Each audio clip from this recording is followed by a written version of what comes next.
Good day and welcome to yet another edition of Game Time with Marco. Thank you very much for joining us and thank you for your views, your comments, your additions and subtractions on our previous program. I hope that you enjoyed it as much as we did, and today is no different day. We do have another action-packed program for you, and please do remember to like, share and subscribe to our channel so that we can continue bringing to you good football stories, good football content. It's no other different day today. We have a Namibian football legend, a man who played for the Brave Warriors, played for Civics Football Club, and also played outside the country in Germany. Now he's coaching, he's into development, and he's also an administrator of a social league that happens on weekends here in the capital in Windhoek. And he goes by the name of Kosta, Khaiseb. Kosta, thank you very much for joining us, and welcome to Game Time with Marco. Yeah, good afternoon, Marco, and thanks for having me here. Yeah, no, it's a pleasure having you. We always try and bring, Namibian football legends. We always try to bring administrators, coaches, players, and everybody involved with the beautiful game that we love. As we speak, the World Cup just kicked off, and what are your assessments? What are your views? Yeah, two exciting matches. I did watch the entire 90 minutes of opening match, Mexico, the host against South Africa. Yeah, I think I did expect the result, the 2-0, when I saw the system and the tactics of South Africa. And around 4 o'clock, I did wake up and start to watch the Czechia against South Korea. But around 20 minutes, I fainted again. I was a bit tired, but I saw that South Korea won the match 2-1. Yeah. Yeah.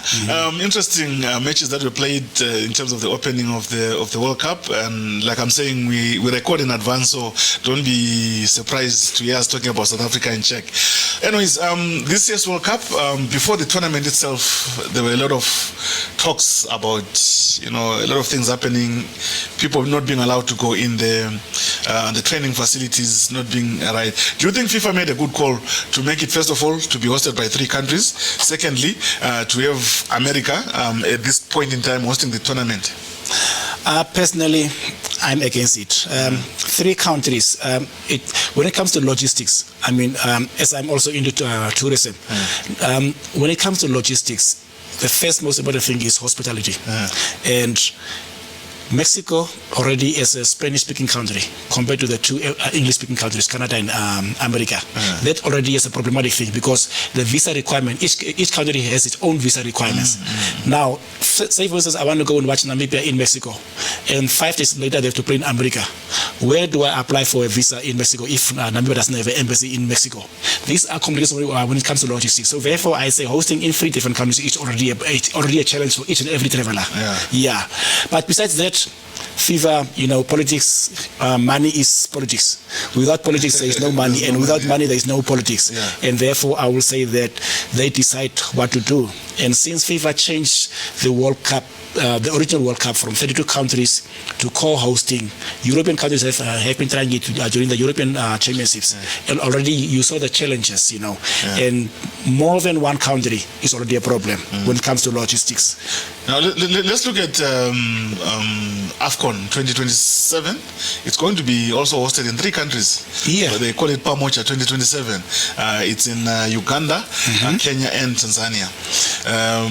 Are we also going to likely to experience that, or these 3 countries will use this experience in America as a way of saying, okay, we see the Americans, the Canadians and the Mexicans, they made a mistake here, let's correct it now? Yeah, I think it's going to be a pilot project as we are trying now with the 3 World Cup hosts.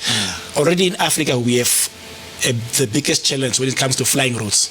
When we play for the Brave Warriors, to fly to Senegal, first we had to go to Qatar. From Qatar, we had to go to Germany and then fly to Senegal. Now, these small logistics, the southern region, the eastern, western, and the northern region, and the central African regions are already divided when it comes to flying routes because of the war. Certain countries have civil war, so you're not allowed to fly through a certain flying zone. That's going to be a challenge, but it's a pilot project for CAF, especially for CAF, Patrice Motsepe and his team. So let's see how it's going to work, but it's going to be difficult. And the longer you fly, more costly it is for your FA. And Yes, let's try it, but I'm against it. Yeah. All right, let's get to the business of the day. For today, I would like us to get to know Kosta, who Kosta is, where did Kosta grow up, where was he born, where did he grow up, and those kind of things. Yeah, Marco, my real name is Konrad. Konrad? Yes, Konrad. So where does Kosta come from? Kosta, back then, African Stars used to have a soccer player called Kosta Lucas. And when I grew up back then, we had a coach, Nelson Chipurwa. He was an African Star supporter. He was a teacher at the place. I'm a Catholic. I'm born at the Roman Catholic mission, 70 kilometers outside Ocho, between Ocho and Kamayap. And so teacher Nelson Chipurwa said that I play like Kosta Lucas. Back then we didn't have TVs, which was only radio. And then he said that Kosta Lucas is UFS unique type of player now. Then they started to call me Kosta. And I think since 7-8 years, people started to call me Kosta until today. So did you also edit on your documents, or it's not there? When I went to South Africa, there was a problem. I went to South Africa, Black Lowats. I played there for 2 seasons, and my name was on the passport. And when I came back, because I used to study at Newton College back then, so when I came back, my school papers are Konrad Khaiseb. So I had to omit my name, Kosta, from the passport. And it was a problem first. It took a while. I had to fight for 2 years at Home Affairs. Through people I had to know, and at the end, we had to omit my name. And until today, I had that Home Affairs official document, A4 document that says that Kosta Khaiseb, that used to be ID number this, is now Konrad Khaiseb ID number this. And that's how I got my original ID papers, and because they had to match with my school papers. That's how. So where was Konrad born? Konrad was born at St. Michael Roman Catholic Mission School, which my father used to work for the Germans, and my mom used to work as a nanny there, as a matron. And so that's where I was born. I grew up there. I'm the last of 6 children, and Konrad Khaiseb, because back then our parents, since it was a Catholic school, all our siblings were called according to the German names: Konrad, Ciprianus, Siegfried, Clemens, Fabianus. So the whole, and Fabiola, our sister. So all of us have those Catholic names. Catholic names.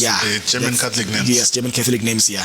And growing up, where did you grow up? Did you grow up in Kamanyap, or you moved to the city? What happened? Yeah, my entire primary school. My father used to work there. There is a primary school, grade. They used to call it back then Sub A, until grade 7 now. Until standard what? Standard CV. So I lived there, grew up, stayed at my parents' house. I was schooling from my parents' house, not in the boarding school. So that's where I grew up, and my football career started there. So we are in fact farm boys. Farm boys. Yeah. And growing up in the farm, how was it those days? It was pre-independence, obviously. There was apartheid and all these other things that were going on around it.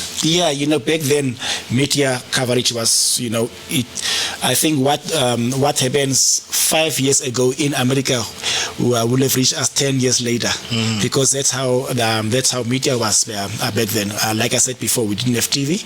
Our medium of correspondence or hearing news was through radio, mostly through the Khaiseb Tamara radio, which was back then Tamara Nama radio. So that's how news came to us, and yes, we had no idea about outside life.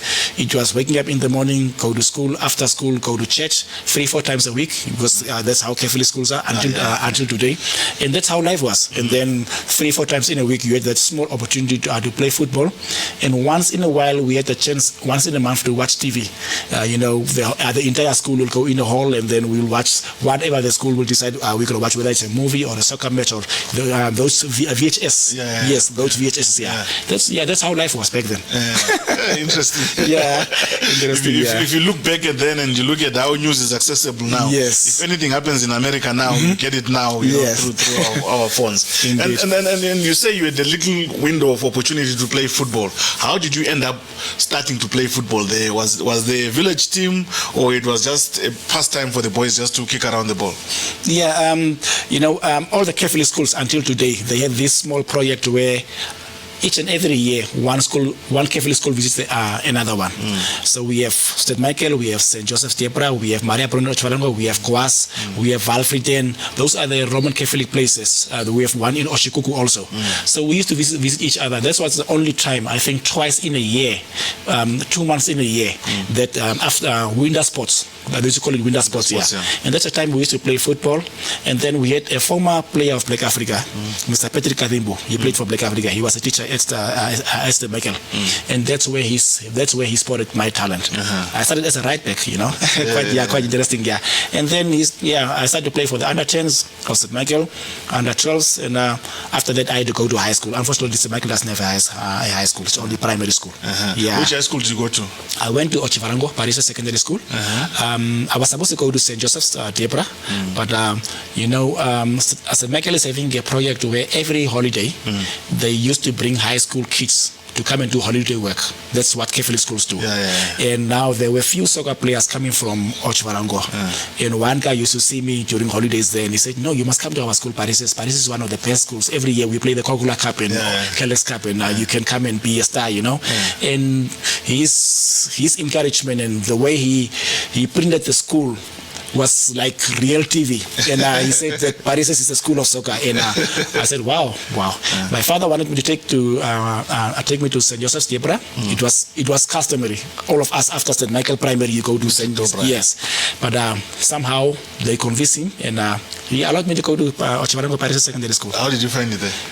Wow, I think until today I'm grateful it happened. Because of Paris, I end up in Germany, South Africa, Angola, and that window opportunity just clicked. And when I came to Ochvarango Paris, they had a very famous national team coach, Herman Kachongwa. And the moment I came to Ochvarango Paris, I met him, everything opened. I was 13 years old when I went to high school. I was one of the youngest people, grade 8s. Yeah, I was still short. I was, I think, close to 1.4. He said, you are too short, you are too small. I send you back to Rokade Primary School in Ochvarango. I was schooling at Paris, but I was playing for Rokade Primary School because I was still young. And I was playing for Rokade under 30s. And after that, everything opened. But the funny part is, he is a coach that never selected me for the under 20 teams of Namibia. Never, although he was the head coach of Namibia under 20. Why didn't he select you? I don't know. You never asked him? Yes, I never asked him, even when he retired 2 years ago, because he was the principal here at Chifiti. I never asked him. Maybe something I have to ask him. He never selected me for the under 20s, under 17 teams, but he used to say that you'll go somewhere. And back then, I never understood. I never understood why, but maybe he knew. Or maybe he thought you were too good. So it's possible. Yeah. So then you're in Paris' school. You go through your grade 8, grade 9. Were you playing for any local team in Ochvarango there, maybe in the first division, second division, or the Premier League? Yeah. When I went to Rokade Primary School, although I was schooling at Paris, the under 40s of Rokade was coached by a late teacher. I just forgot his name. He was a coach of a team called Citizens. You see, the Citizens that originated here in Windhoek originally comes from Ochvarango. Oh, okay. Yes. So that team Citizen played in the second division of Ochvarango. And this coach, while I was under 14, said I have to practice there with them. But back then, football in Namibia was very strong, all over Namibia. You know, as a 14, 15, 16-year-old, it's hardly you could see a player walk into a second or third division team. And I played for the second team of Citizens in the only these small farm tournaments until I went. I was at grade 8 Paris. No, grade 10 standard back then. And that's when I started to play for the first team of Citizens. But all along under 14, I played 2 years for under 40s of Rokade. The second year I went back to Paris, and then I played for the under 16s of Paris. But I started at Citizens Football Club under Fuka then and so on. And the founding father of Citizens in Windhoek Church. Yes. So now you talk about football back then being very competitive, being very strong with all over the country. Yes. If you have to compare football then and football now, what went wrong or what went right? Yes, I like to talk about positives. What went right back then is the school initiative. You know, when the school started in January, February, we all knew it's athletic season. January to April, May. That's not before the winter break. All the schools knew it's athletic season. Green team, blue team, orange team, whatever. But after winter, all of us knew soccer and netball. And if you are at a rugby school, it used to be rugby time. And back then, the school soccer was so structured, from youth development, from the under 8s to the under 16s. All the schools across Namibia used to have youth soccer. We used to play against teams from the south to the north to the east to the west and central. That night, that we don't have anymore. And also, most of our former coaches came from education system where sports was prioritized. At UNAM, at NAST. Back then, they used to have a taxing league. That are the tertiary institutions, which we don't have anymore. Today, you find a school coach, an under 15 coach, who is a lady with long nails or with long hair. She goes with a heel, sitting there and throw the ball to the boys and say, play football. And I had a discussion with Coach Maka. He said that we used to have more hours in school, playing hours. And in football, it's needed for development because your body has to develop. So we used to play a lot of football in the street until from dusk till dawn. And that's the difference we don't have today. Today, everything is now technology, and that's it has died completely, and that's why we don't have any more talented players. When I came to Civics, 1998, when I came to Civics, I had to carry the bags of Coach Ricardo Manetti. I had to carry the bags of Mabos Ortman, playing for the Civics 13. Back then, Colin Behrman, the current Forest team, coach was second team of Civics. Before he went to Germany, he was playing for the second team of Civics. I was playing for the third team. And Mabos Ortman, my brother Siegfried Khaiseb, then they were playing now for the first team of Civics. That's how competitive football was back then compared to today. Today, a boy can come in now and anytime work in the first team of African Stars because there is not that competitiveness from the school level. Yes. So how do you correct that now? Do we go back to the basics, or do we move on with the times and do what everybody in the world is doing? Trust the academies to produce talented players for us. You know, Marco, what amazed me is that when you go to South Africa, you know, I lived there for 6 years. When you go to South Africa, they do evolve in football with new rules, with new technology, VAR and everything. But they don't shift away from the basics. Until today, they have their school football. If we can switch on now DSTV now, we're gonna see from channel 218 to 219 school varsity soccer. You're gonna see school soccer because they are producing the talent there. Yes, they have moved on, but they didn't move away from the basics. And they still have their Kasi tournaments. Kasi tournament. Yes. You know, I went to play the Alfred Ferry tournament with the Mr. Janse 2008 and 2009. We went to play there with our former goalkeeper Oscar Ramokwadi. He was my goalkeeper at FCK. And he took us there twice. You will be shocked how many people turn up. Yes, we do have hero tournaments and so on, but the basic of school football, that has died. And as long as we don't bring back that, but it has to start also from the top, because the teachers we appoint at schools as coaches, if they don't have that love for football, unfortunately, our school kids will die away. Our school kids will rather go down behind and go smoke happily or listen to amapiano music during school hours. Yeah, school break or whatever. Back then, school break, we used to play the safe at the square. That's what. My father used to get angry because my school shoes after two months already worn out. Yeah, that's how it was. Yeah. Okay, now let's go back. Now you finish your grade 10, and what happens next there? Do you come to Windhoek, or you went back to the farm? After school, grade 12. Grade 12. I was one of the first, the new era of grade 12, the Cambridge system. Yes, for 2 years I had to go back home. My father got sick, and the last born. Back then, all my siblings went out to the varsities, and I had to help my father at the farm. We had the village farm, the communal farm, they call it, between Kamiap and Erve. That's why I stayed there for 2 years. And after 2 years, my older brother said, no, we can't waste the boy there in the village. Let's bring him to Windhoek. So for 2 years, I was gone from football scene, you know. You're not playing? Nothing at the village, at the farm, helping my father with daily routine, the daily chorus there at the farm, you know, after the cattle and everything. And 1998, I came to Windhoek. I came to Windhoek. My oldest brother brought me to Windhoek, and then he knew that I love football. He knew. And then he took me one day. He said, there is a team called African Latinos.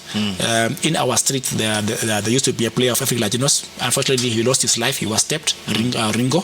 He was my friend. And so Ringo said, no, I will organize with African Latinos. But the day Ringo had to take me to the field, Ringo was not there. So my brother dropped me at Rambler Stadium because back then African Latinos sometimes used to practice at Ramblers and sometimes at Trasco Field here by Transmip. And when my brother dropped me at Ramblers Field, I was seated there alone. It was a Wednesday afternoon for 6-7 o'clock. No one came. And then I saw a team training there, blue and white, Ramblers. But I didn't know it's Ramblers because I'm coming straight from the farm. I've been in Windhoek for almost maybe 2 months here. So I saw a team training, and one guy came to me and said, what might you do? And I said, yeah, no, I'm here to join African Latinos training. Because I said, oh, are you lost? I said, yeah, no, I don't know. I said, no, this is Ramblers. If you want, you can join us. And that's how I started at Ramblers. But in 98, I started training at Ramblers under Joseph Martin, George Tapurifica Sau.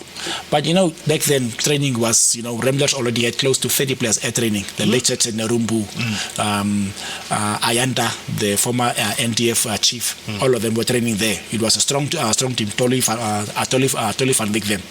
But I joined the training, and then they said after training, come back again tomorrow. And that's how I started to be Ramblers as a right back. So when they were impressed with what they saw in you? Yeah, I did practice, and then after training they said, no, come here more, man. Yeah, if you can. So I went back home, and then my brother asked me, how was training? I said, no, I think that was a wrong team. That was Ramblers training there. It wasn't African Latinos. Yeah. And then he said, okay, then it's okay. Just continue with them. Yeah, and that's how. So did they sign you there, or you just trained? No, after that I unfortunately go to Newton College as a first year student, agriculture. So then I dropped Ramblers, and then I had to go to college. There was no team there in Newton. Newton College, they are farm. There was no team. They are farm teams. It's a college about 30 kilometers outside Windhoek here, and I was studying forestry in agriculture. And then one day, while I was at Newton College, we played a friendly match. So the secretary of Newton College, her husband, Okis, is a player at Ramblers. But the day I practiced at Ramblers, he was not there. Yeah, or we didn't know each other. So his wife said, no, the people are talking about the player, because at the college soccer, I was scoring goals and playing. Right, and then his wife told him, no, there's a boy here, come and take him. And then Okis took me to Ramblers. And I was a bit happy because I knew last year I was here, but then nothing happened. So when I came at Ramblers Stadium, I saw the stadium, and wow, it's the same stadium, And then I started as a right back, and then there was a German coach called Helmut Schanowski, the former Civics owner. When he came to Namibia, he started with Ramblers for 4 or 5 years. And Helmut saw me there, and Helmut said, this one we are taking. I was at Newton College for 5 months, and then Helmut said that, sorry, I'm taking you to Germany. And from the college, in May, Helmut took me to Germany. To do what in Germany? So he said that I will make you the first youngest coach in Namibia. Coach, not player? Yes. He said, first I will take you to go and integrate in the German system, but I will make you the youngest coach. And he took 3 of us from Ramblers. Myself, Pepe Khaiseb, and Bruce Okese. 3 of us. We were 5, in fact. We were 5 selected. But back then, before you fly to Germany, you had to do 8 tests and all those things.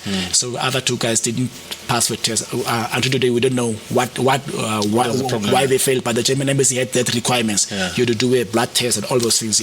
And out of the 5, only the 3 of us passed the entire test. And the 3 of us went to Germany in it was 99 May. 99 May. Yes. So Pepe, when was a football guy? I don't see him as a football guy. Pepe, who said the one you see at Standard Bank and the businessman and doing everything, is a qualified coach. The 3 of us went to Germany. We qualified 2000 as the youngest coaches to get the German B license. Yes, all 3 of us. But first we had to integrate in the system. We had to learn the language. First the language. For 6 months we were going through the German courses, non-stop, no soccer, nothing, only classes. And after that we started to play football and then do the coaching courses. Because, so when you were doing coaching courses, you were also playing? The first 8 months, no soccer. The first 6 months were only classes, and then the last 3 months we were in the German coaching. We went to Bad Malente Soccer School.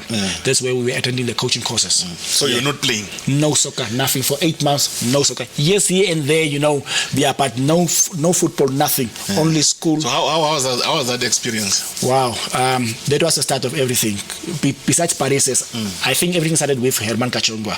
But when Helmut took me to Germany, that's where everything started. First, yes, you were exposed to everything, especially for me. Bebe and Bruce were lucky; they were staying in Windhoek. I came straight from the farm. 6 months. Suddenly there are all these lights. And boom, from Windhoek. Yep. Already Windhoek was so big for me, and then boom, after 6 months, there I was in Flensburg, next to Hamburg, and the good thing is when we went there, Bruce already knew German. So it was easy for us to utter because you could translate for us. For me and Bebe, we were only two Tamara boys. We couldn't communicate, and it was tough, but it was really, it's an eye-opener. And thanks to Helmut, today I can proudly say that I did send the similar way 3 boys to Germany. I helped them, and today as we speak, there are 3 boys seated in Germany. Through my experience, through my contact, they are doing the same courses which I did, and they are there now as we speak. Okay, what are their names, the boy? Nildon Khaiseb. His father is a former Pirates team manager. We are very close. They called me from Norway. Said, Kosta, our son is not doing good in school. He was based in Norway? No, he's. Oh, they were based here? Yeah, they are based here, yeah. And he was a Namibia under-17 captain 3 years ago to Malawi. The father said the boy is good in football, but education is struggling. What can we do? So I went to watch him 2 free matches. And then I said, okay, let me try something. I've never tried it, but let me try something. Then I took my phone, I called my former boss in Germany. And then he said, okay, send me a few videos. I said, it's tough to get videos. I don't have money, but let's try somewhere. And by luck, he came here, he saw the boy, and the 3 of them, as we speak now, they are seated in Germany. They are now 2 years. Nilton is now 2.5 years, and the other 2 almost 1.5 years now. They are doing the same courses, and they got the 5-year visa now, and their lives are moving forward. Yeah. And now you do the coaching course in Germany. When you are done with it, what happens next? So once we finish the coaching course, it was the German courses are doing was in stop and break, stop and break, stop and break. Yeah. So once we finish after 1 year, our visas expired because we only had a 1-year visa. But that time, my football was far advanced, and then Helmut said I have to stay behind. So my visa was extended. Pepe and Bruce came back after 1 year. The 2 of them came back.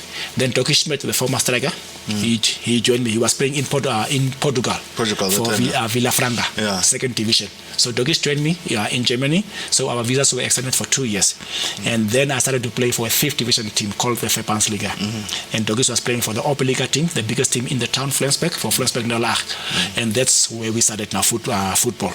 And I got my German coaching license while I was 18 years old when I got my German B license. So I was still very young, but then Helmut said, no, you can't be a coach now. Now you must play football. You must play football, yeah. And that's how I started to play football. Okay. Yes. How was the standard of football there in the 5th division compared to what you had seen here in Namibia? 5th division, when I left Namibia, I was an unknown product here because I didn't even play so much, not even a season in Namibian Premier League. So I couldn't compete back then. Only when I came back in 2003 to Ramblers, I could see the difference, because when I came back, that's the season I scored 30 goals in Namibia. So I could just say that the development there was very, very, very advanced, because when I came back, I was scoring goals left and right, and that's how I got my first national team call. So you would say the development that you got in Germany is the one that helped you sort of stand head and shoulders above the rest of the Namibian strikers. I mean, you say you scored 30 goals in your first season. Yeah. When I came back, was it for Ramblers or for Civics? For Ramblers. For Ramblers, yeah. When I came back 2002, 2003 season, I stayed here 2 seasons, one with Ramblers and one with Civics, and I won the league with Civics, and then I won the top goals class with Ramblers, and then I again won the cup with Civics. So in those 2.5 years, so let's say 3 3 years. The development I gained in Germany in that year and a half or 2 years was massive. And when I came here, I was head and shoulder above everybody. And and after that, I got my first national team coach, cap against Botswana. Who was the coach for the national team at that time? National team coach back then was Peter Ubodian and Ressa Mohane. Yeah, but then after it was the guy from Holland, Arishans, and then came Ben Pamfuchile. Yeah. And after the civics gig, where did you go to? After civics, I went back to Germany again. Because the reason why I came back from Germany back one is I had an ankle injury. Twisted my ankle, and I had to sit out for 6 months. And then Helmut, I was getting low. Homesickness. I was still young by then. I was 21. And then Helmut said, okay, first go home, go recover home. And that's how I came back here, recovered, and started to play for Civis and Ramblers here. And then I went back to Germany for the second time, but this time I went under Jacob Ameni. Jacob Ameni was my agent, and they were looking for a team. They wanted to replace Tiki Akonye. So the club where I went to, Kemanya Tattenfeld, is a club that had a cooperation with Jacob Ameni. So every year they had to get a Namibian player. So when Tiki Akonye left, and the late Tukela Tuyeni, then Jacob Ameni called me, and they were looking for someone with German experience. And then somehow someone told him, no, there's a player called Kosta. And then Jacob Ameni called me, and I said, no, why not? And this time I was ready and prepared, and I took the second chance in 2004, took the plane back to Germany. And then I went to stay there for 2 to 3 years again. And then you stayed 2 to 3 years in Germany in your second spell. Yes. When you came back, where did you go to? So while I was in Germany, we, myself, Tumisa Janse from Marintal and Vef Hipep, we played for a 4th division team called Tuschmidt. So when we arrived at the club, this team was bottom of the table. I think fourth from bottom. Yeah. And when we arrived, 3 black guys together, Namibians, and people were like, it's okay. We started to play for that team. Marco, we went 18 matches undefeated. After Christmas, the winter break, we were on top of the table. And it was now winter break in amateur football from 2nd division to the 4th division. After winter, they don't play. After winter? Yeah, because it's too much snow. So there's a break. Only the professional teams play in the under snow. So all the amateur teams, they wait until end of March, when at least winter is now going down. So for 2 months we had to do nothing. So the club owner came to us. He came to our living room, made to Misa and Vef. He said that, guys, we have a problem. We said, okay. Then he took out his contracts. To Mrs. one, mine, and Vef's one on the table. He said, guys, we want to extend your contracts, but we have one problem we have to iron out.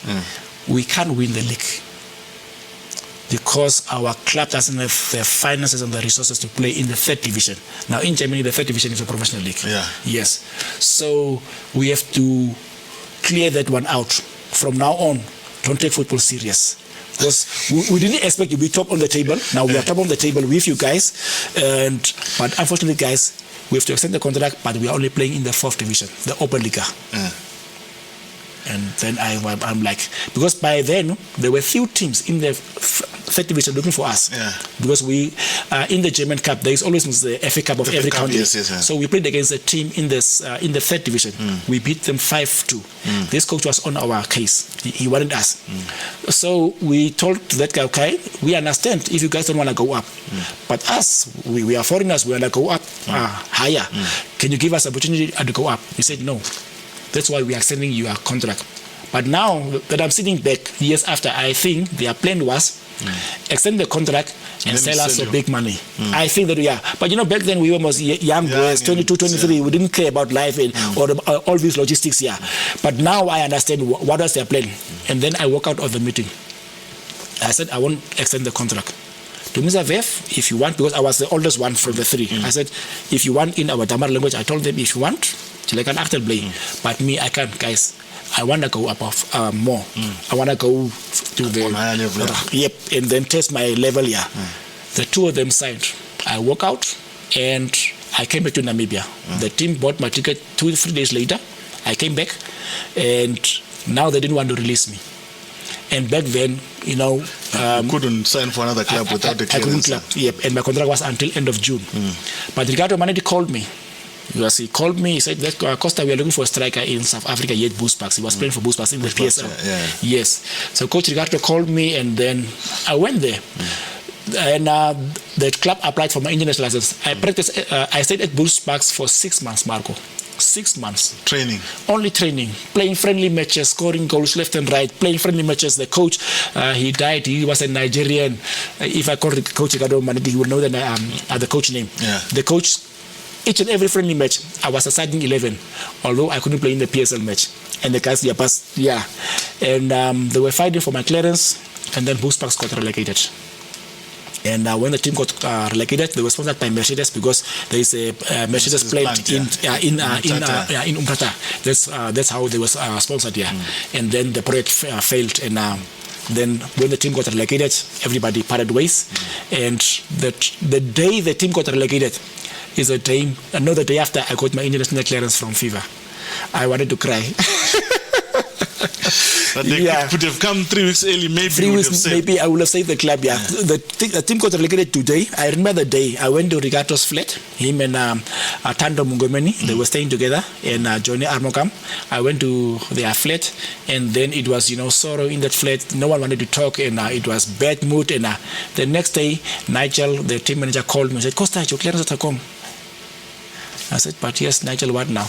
I went to his office, to the club office. I got my clearance, and then I came back to Civics again. 2006. 2006. Then that's when you were signed by Civics. That's when I signed with Civics. Won the league. The last, it's a period where Civics won 3 consecutive titles. The last one. And then I won with them the last one, and then we played the Kosta Cup. And after the Kosta Cup, Black Roberts' boss was in the stadium here. I scored against Seychelles. We lost against Seychelles in penalties, but I scored the goal, 1-1. It's the day we opened the Semioma Stadium. After the renovations, I scored that goal, And then after the match in the hotel room, I opened my hotel room. Here sits a person with Colin April, my agent, and then they sold me to Black Roberts. And then how was the experience at Black Leopards in Limpopo? Wow. I traveled there with Hartman Toromba. We were booked on a plane from Polokwane. We flew from Johannesburg to Polokwane. And from Polokwane we traveled up a road in a luxurious Nissan Pathfinder. Because back then Black Roberts was sponsored by Nissan. And good experience. Myself, Atil Paha, and Hartman Toromba, all 3 of us played in that Kosovo match. So Didela, the owner, came in fact to come and watch the 2 of them. David Didela. Yes, he came to watch Hartman Toromba and Atil Paha. But after the match, he said, I'll take all 3. I was the 3rd addition. And on our way there, Ephraim Shiongle played somewhere for Namibia under 23. And then we were 4. So all 4 of us were signed. So there were 2 goalkeepers. 2 goalkeepers, Adel Pa, Ephraim Shiongle, and myself and Hartman. The 4 of us were signed every match. We stayed in Louis Trichardt, Makato. They call it Makato, in Venda. Nice town. It was similar to Ocho, where I came from. So even the vegetation, everything. And I adapted very, very quickly.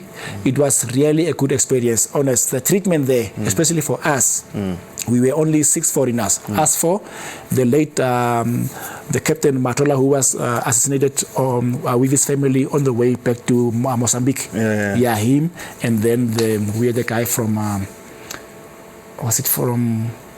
with a player from Portugal. It was only us 6 here, but the treatment was very quite good, honest. And then Coach Sparks Codley was a goalkeeper coach.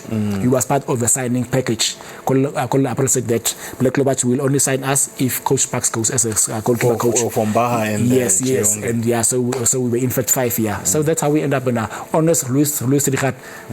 I had no problem. The only problem is the moody side. And the language. The other language, yes, but the Ventas and the Shanganis, they are typical like Tamaras, and I mean I could adapt there. The problem I had there was the moody. We had to. We have to be washed before matches. We have to jump over and stick and X and all those stuff. And Marco, it was, yes. And one day, we played against Supersport. We beat Supersport 1-0. I came on as a last sub. I scored the winning goal. And after the match, I called my mom. No, I called my oldest brother because I was so excited. It was my first match and my first goal in the PSL, you know. So I called and my mom was there here in Windhoek. So I was telling my brother the joke about the Muti. And you know, my parents are Catholic. They said, my son, unfortunately, I won't allow you to play for those type of teams. You must come back. You have to come back. And after 1 year, I terminated my contract with Black Lobats. And you know, you say you have to adhere what your parents say. You have to obey to them. And that's how I came back. But honest, Makato, until today, it's my wish to go back again one day. It's a beautiful town. Simple. And the standard of football? In South Africa? Yeah, in the Premier League at that time. My first PSL match was against Sundowns. We lost 4-0 at Alderich. Honest, like I said, football was very tough. Back then, you know, my defender was Alton Babisela. After the season, he signed for Sundowns, for Tottenham Hotspur. So that's the type of player I was playing against. A player who was destined to go to PSL, English Premier League. So football was very, very, very, the quality was top. PSL, if I watch PSL today, and I was fortunate to go and watch 2 seasons ago, one PSL match, it's not the same anymore. Marco, the standards have gone up or down? Down. I mean, that's why Bafana has been struggling yesterday. I mean, the best export of South Africa today is the player who played for Burnley, who got relegated, the striker. That tells you the level of football South Africa has, the talent. Back then, you had players of South Africa all over the world, from Italy Portugal, to Latin America, Spain, and wherever. Today, we have only a player playing for a relegated team. You're the Champions League player in Penny McAfee. You know, that's where football has gone down, way. So, what would you then attribute that to? Is it the development? I think they are not developing quality. No, that they can sell out, or is the fact that they can afford to pay players to stay in South Africa? Of course, that one also, but they have made the biggest mistake. More foreign coaches you bring in. You know, people talk about talent. They have every year the Alfred Fury tournament broadcasted live on SuperSport. There is talent.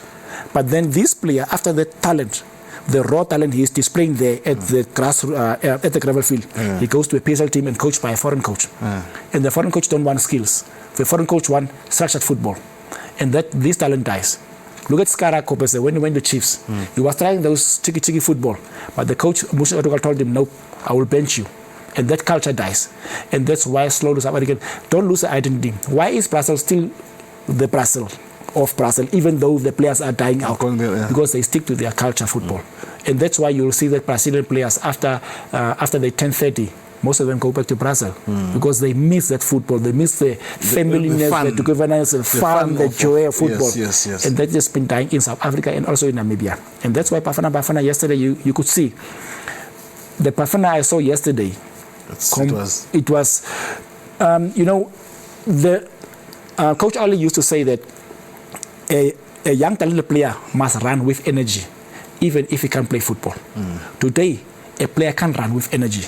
You know, Marco, if I have to go to Karutura and watch a young boy play football, I must see the energy in him running, although he doesn't know where to run. Today's kids don't have it. And that's what is lacking. A young child must have an energy to run. Today's boys with his heartbeats and all those things, they have lost a lot of energy. And that's why we had more quality and quantity, where today we have less quality and quantity. And that's why Bafana and Brave Warriors, they are struggling today. That's my opinion. Let's talk about your time with the Brave Warriors. How many caps did you get for the national team? Unfortunately, I was a late developer. I have only 15 caps. 15 caps? Yeah, because and how many goals?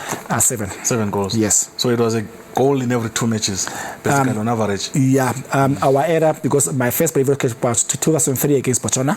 Here in Independence Stadium, we lost Kosta Cup match 1-0. And then my last match was against Guinea Conakry against Kenya. In Kenya 2008. That was my last match. Yes. Now, in those times that you were the Brave Warriors, there were so many coaches that came and coached you. You spoke about Ben Pamfuchile. We speak about Arasten Mohane, Arishans. And that Arishan guy, where did he come from? Yeah. You know, I think a lot of Namibians would like to know what kind of a coach he was, what type of because all of a sudden when Pamfuchile passed on, we were going to AFCON, and then boom, there's a guy called Arishans. We don't know where he came from. Yeah, Arishans is a soft-spoken Hollandish guy, you know, but very intelligent, you know, football-wise. He didn't do much. He's a typical Alex Ferguson. He sits and observes, and the assistant coaches do everything. But he was very good in making substitutions and reading the game. And that was his talent. He's a typical Jomo Sono. I mean, we know Jomo Sono of scouting talent, young players. That's who Arishans was. And then after Arishans came the guy from Belgium, Tom Sanfield, where our incident happened. They're in Kenya. So those are the 5 coaches I played under. I played for those. I think before Tom there was a caretaker coach. Was it Willem Kapukare? No. Before Tom, we had. Before Tom, it was Arishans. It was no. There was no caretaker. Yes, Tom came in. Yeah. Yes. It was Arishans and then Tom Sanfield. Yeah. Yes. Did you go to AFCON with Arishans? I was the one that took the goals there, but then I wasn't selected because of the incident in Kenya. With Arishans? Yes. After scoring the winning goal against Kenya. What was the incident? The incident happened that, after every Brave Warriors or each and every national team has this thing called a happy hour. So after every match, players are allowed to go out. Or not to go out, but to have that freedom to express themselves, So after Kenya, we lost. We beat Kenya here 2-1. Where myself and Wilco Reese scored the goals. Yes. And then we went to Kenya. We lost in Kenya 1-0. I was not used the whole match. I was a non-use sub here. And after the match, we went out. I think the entire Brave Warriors went out. And the day after, we had to fly back to Namibia.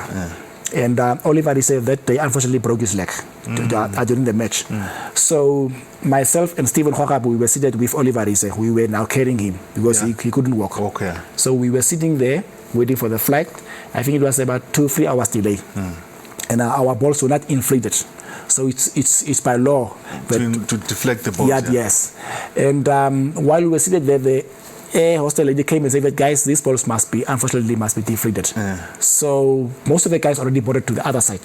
So only us, we were seated with Oliver Rise, Coach Tom Sanford, Coach Ronika Nalelo, George Chumbel, few of the senior players. We were still just relaxing there at the couches of Kenya Airport.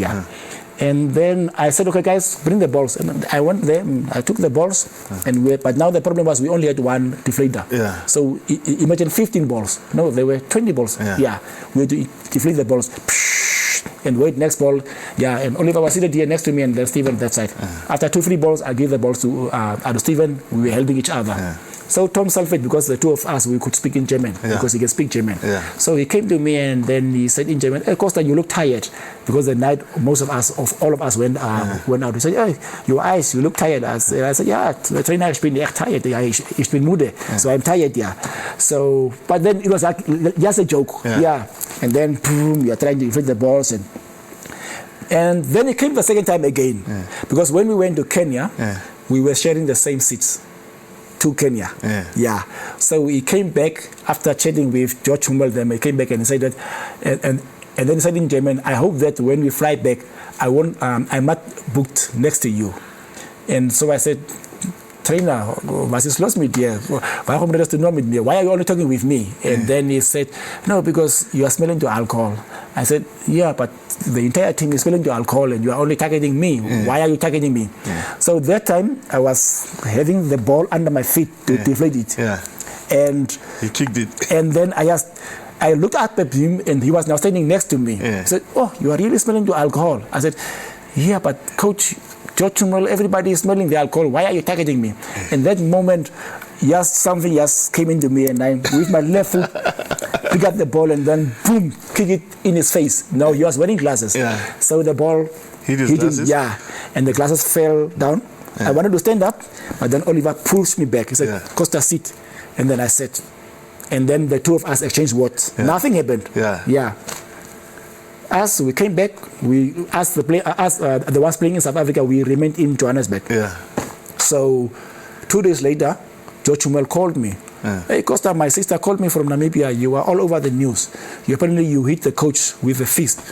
I said, which coach? Tom Sanford, which apparently on NBC News, and you are suspended from the Brave Warriors. I was like, okay, yes, I did throw me the ball, but I never punched anyone. Yeah, and that's how I got suspended from the Brave Warriors until today. So that suspension was never lifted. My side of story was never heard. Everybody was there, even George Chumel, Ronnie Candelolo, Oliver Reese, Stephen, all of them said Kosta never punched a coach. Yes, he threw the ball. That one I did admit. I did throw the ball to him in his face, but I never punched him. But the coach on TV here apparently said that Kosta punched me here in the nose and my glasses broke. That's what it said, But until today, I have witnesses and I've never punched him. But we are now best friends ever since. Yes, we are best friends. He comes here all the time. Yes, we are best friends. He was one of the first people actually to be on the podcast. Yeah, wow, yeah. He even called me after the incident, and then he wanted me back as a defender for Brave Warriors. But someone then, but then he called me at his flat here in Olympia, and then he told me that I want you back in the team, because I see you can play as a defender, because always strikers become defenders, but someone in NFL don't want you.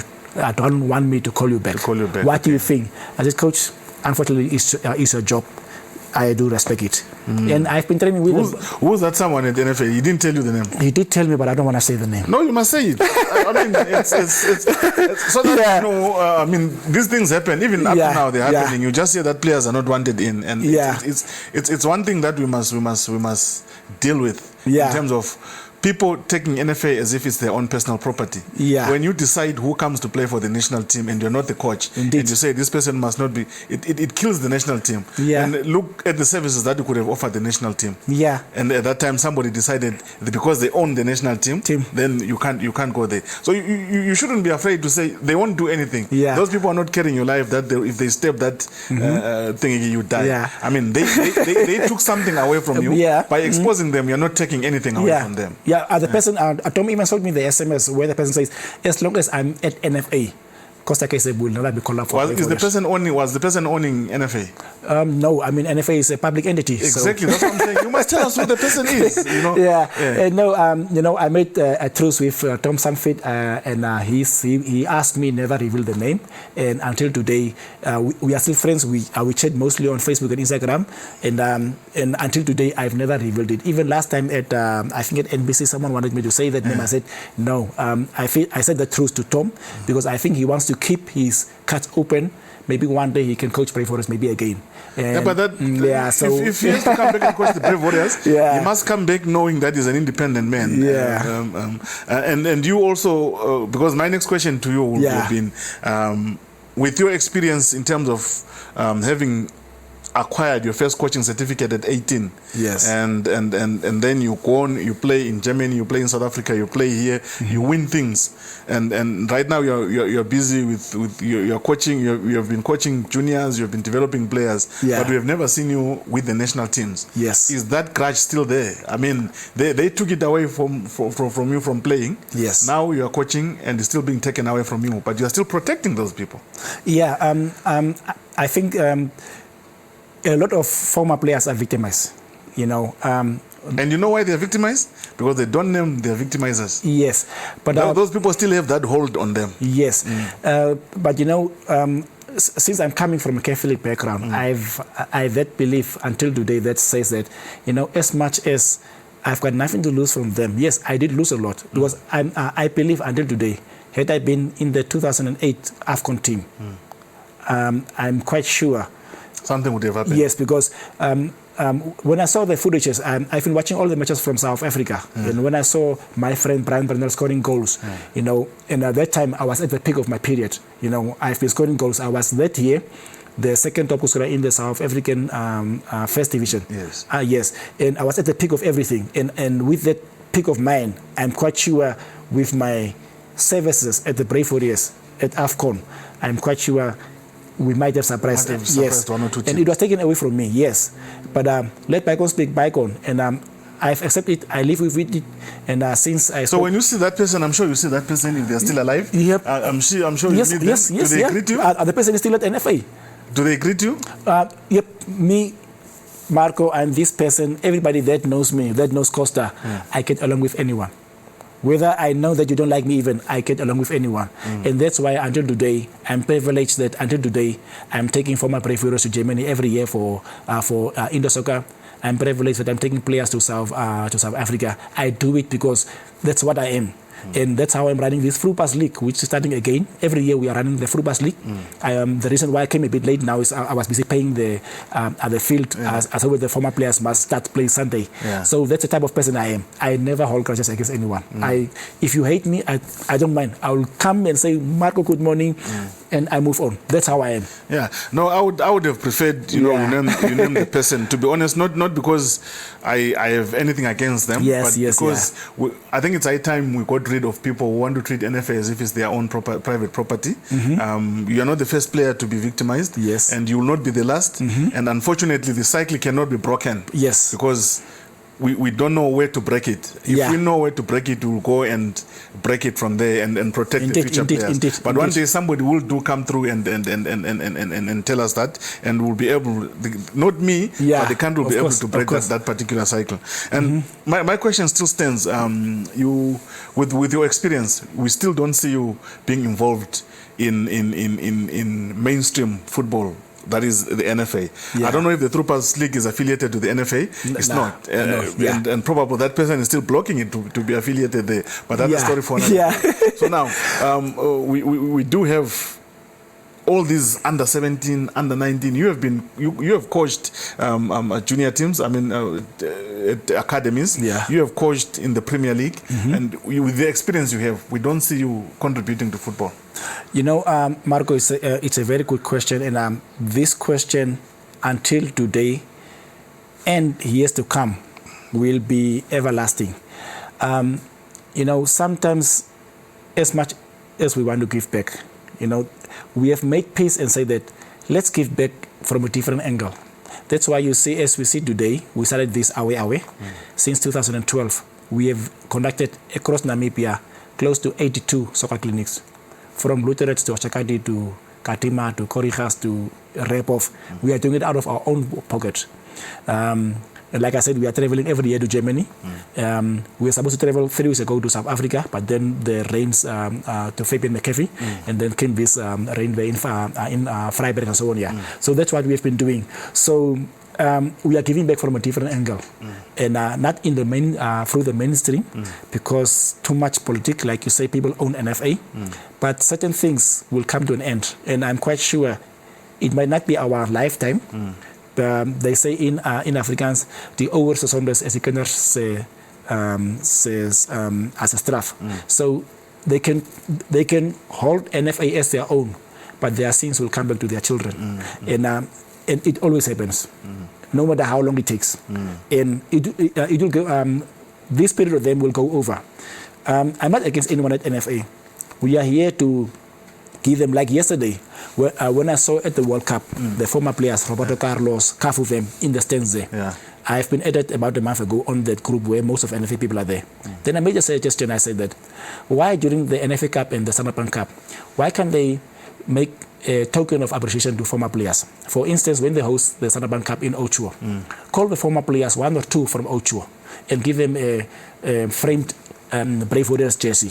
Next time when it's in Marindal, give it to Marai Swarpwe. Maybe in Oshakadi, give it to Ice Komea, in Walfes by Polo Shibanga. It's just a token of appreciation from NFA side.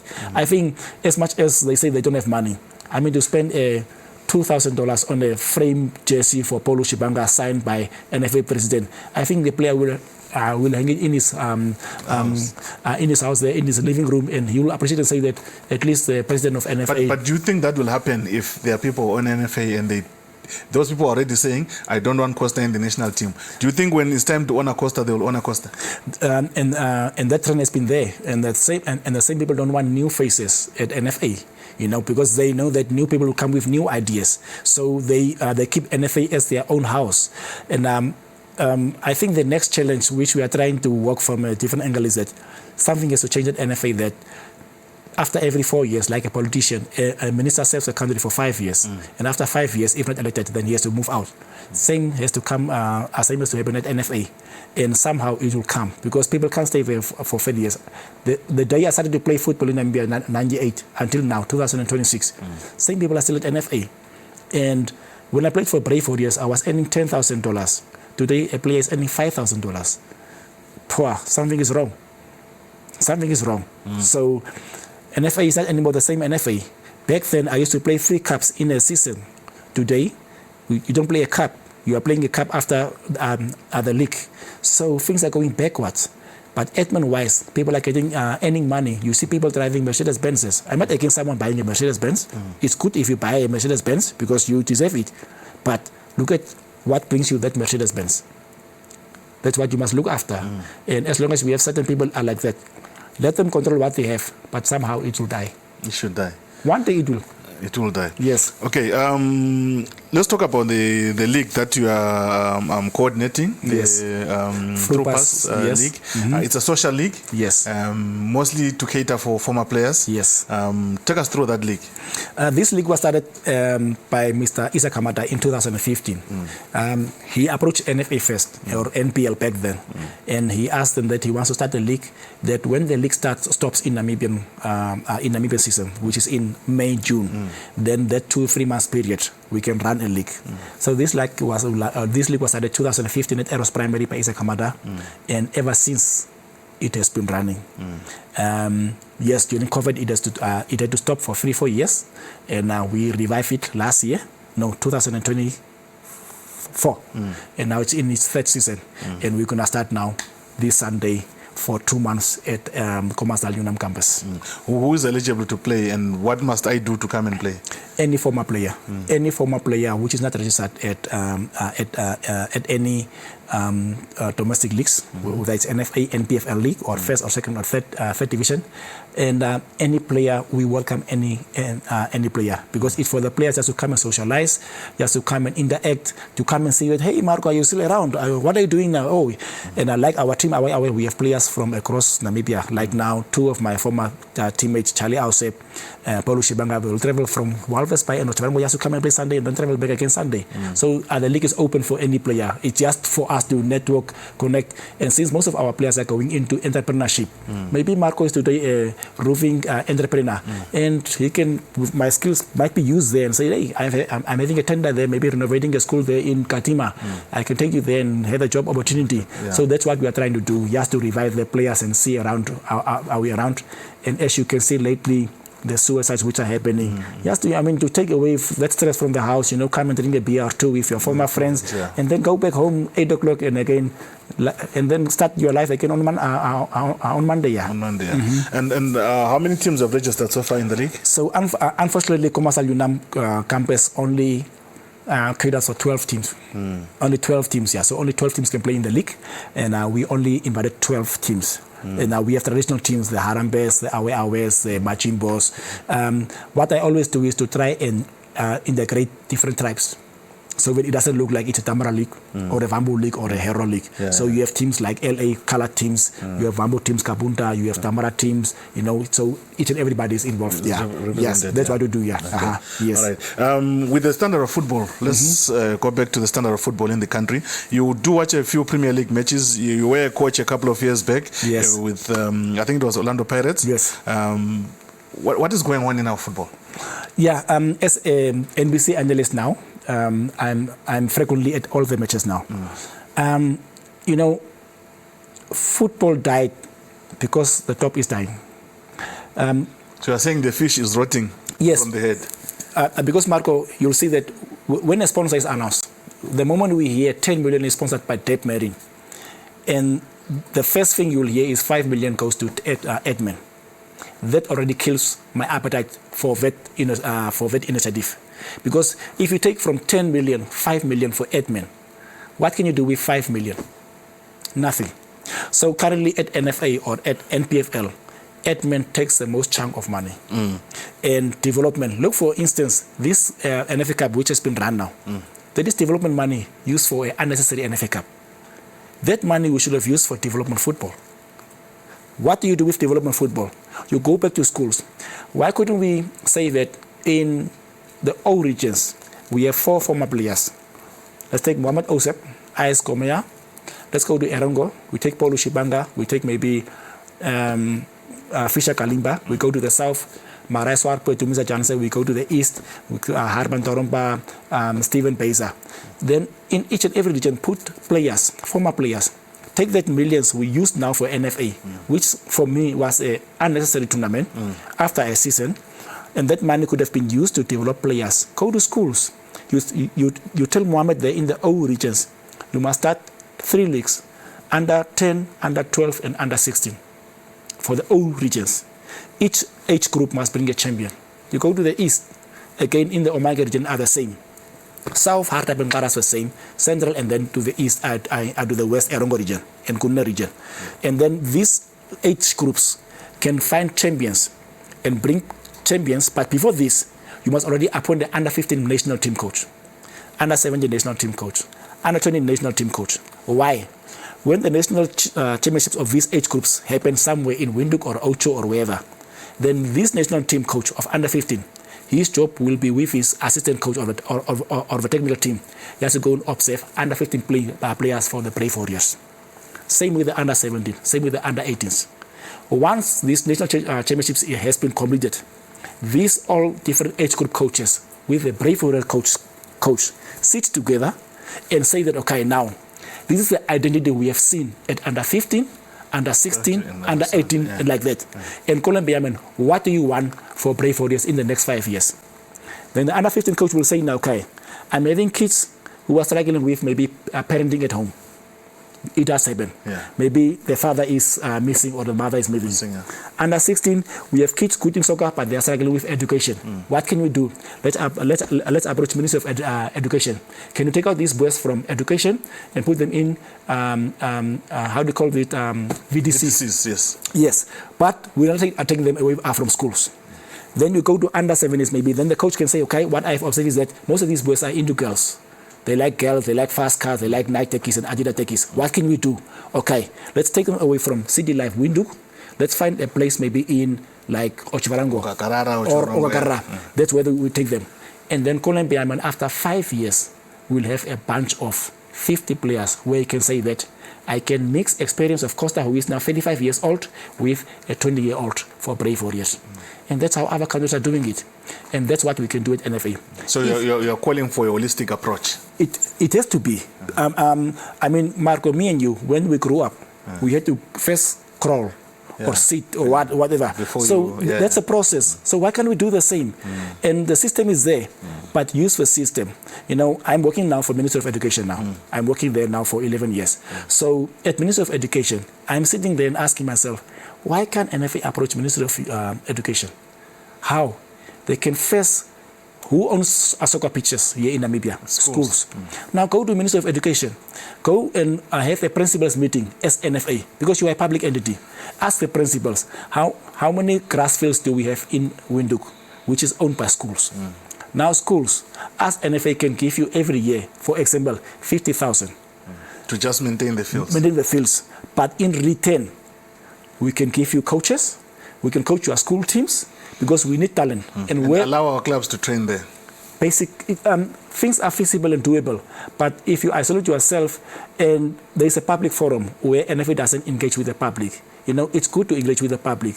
I travel every year, twice in a year to Germany. And now when I go to Germany, what they do is they have public forums in halls and public places where people engage. Your idea and my idea might differ, but in the longer run, they can consult and work together. And that's what we are not doing here. The moment until today, I'm asking myself, I've never heard that the Brave Warriors coach, Columbia had a coaches meeting with the NPL coaches. He has to sit with the coaches and hear what Chula Chula coach says about Brave Warriors, what the coach of Blooders talks about Brave Warriors. And then if he can put all those words together and the phrases together, he can maybe say that, okay, the Chula Chula coach was saying not the right, the Kosta making maybe a left back. The Blooders coach is saying like this. But we don't see that, because the moment I'm the Brave Warriors coach, I don't want to hear the opinions of the other people. And that is what's killing us. And that's why our failures are failing down and the head is going down.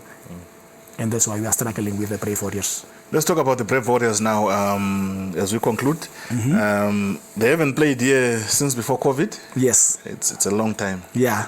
They are not going to Pamoja 27. Yes. But they have the next one coming up. Yes. Yeah.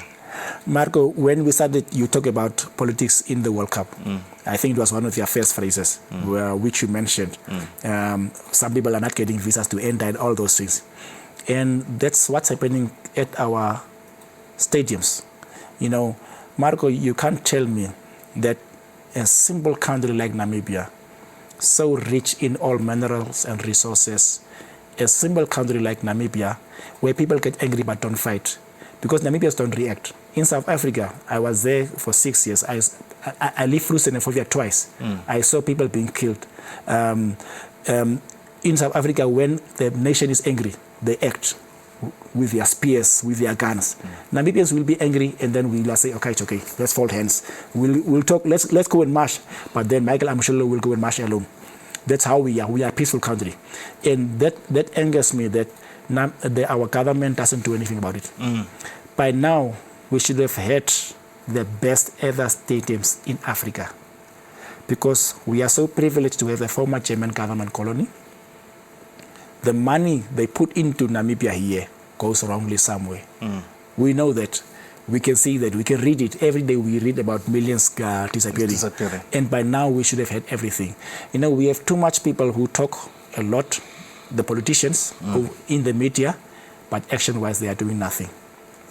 And that's why we will suffer. And that's why today the best referee in the world from Somalia couldn't enter America. Because of politics. Not angry enough. Yes, we are not angry enough. I mean, are you telling me the FIFA president couldn't tell the American government to say that that's the best referee we have in Africa, and he's going to whistle the next Super Cup between PSG and what's the other team? Yes. Aston Villa. Yes, so the same is happening here in Namibia. We are fighting for nothing. We are divided for nothing, rather to fold hands together and work together. And that's why our players will continue to play and spend 2 million. How does it affect them? How does it affect Colin and his team playing away from home? You know, it's not about affecting. It affects the bread and butter in Namibia. Leave the players. Yes, they're not playing close to their fans, but the football industry in Namibia suffers. The members that can sell Kapana, they're at the stadium, the security company, the infrastructure, transport, the hospitality, transport, the airlines, everybody suffers not hosting an international match here in Namibia. And of course, NFA suffers most, because now to play in South Africa, we have to take out every time 2 million for a match to play in Botswana or in South Africa. And that's why. And it's crazy. And even I'm not surprised it happens, because FIFA allows it. That's why today the best referee in the world can't go and officiate in the World Cup. FIFA allows these things to happen. Why can't FIFA say that this time around, the funding money we are sending to Namibia, we are sending to a constructor to build a stadium? But with Cricket Namibia building a stadium? Because they have the right-minded people. The right mind. If the mind, the people that the people put in their head the right mind and caring for the people and respect former players and the former people that need football.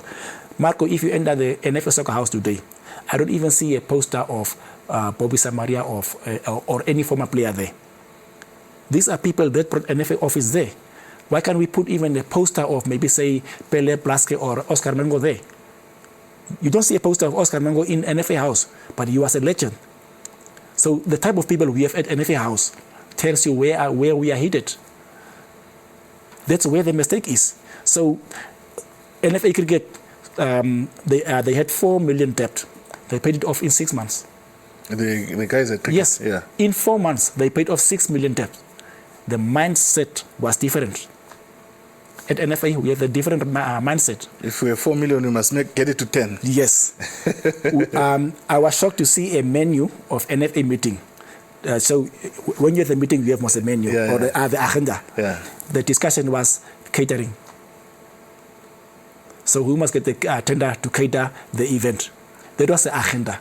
I mean, the first agenda at NFA meeting must be under 15s or under 16s.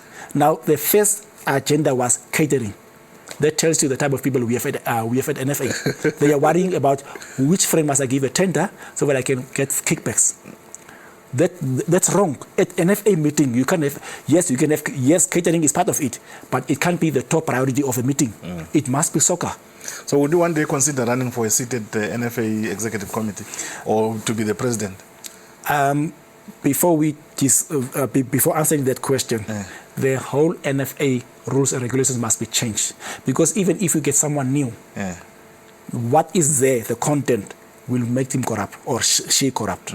So it's like I'm walking into a house where I know already I'm going to fall down. So first, we must get lawyers and change the rules and regulations at NFA and NPL.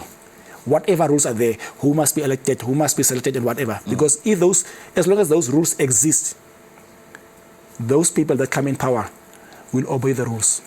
Because the rule is there to govern us. And as long as instead of us governing the rules. Yes.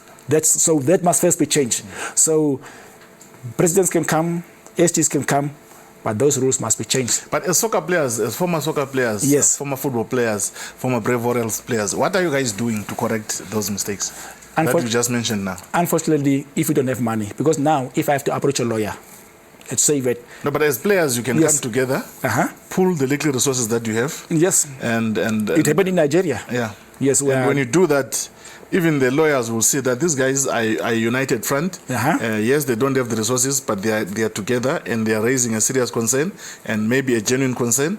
Let's help them. Yeah, like I mentioned earlier, that we are a peaceful nation. We get angry, but we forgive very, very fast. And that's why you find that most of the former players are content with what they're doing now. For instance, I've started now at Ministry of Education 11 years ago. I'm content with what I'm doing now. I'm getting my monthly salary and I'm happy. Although I know we want to change football.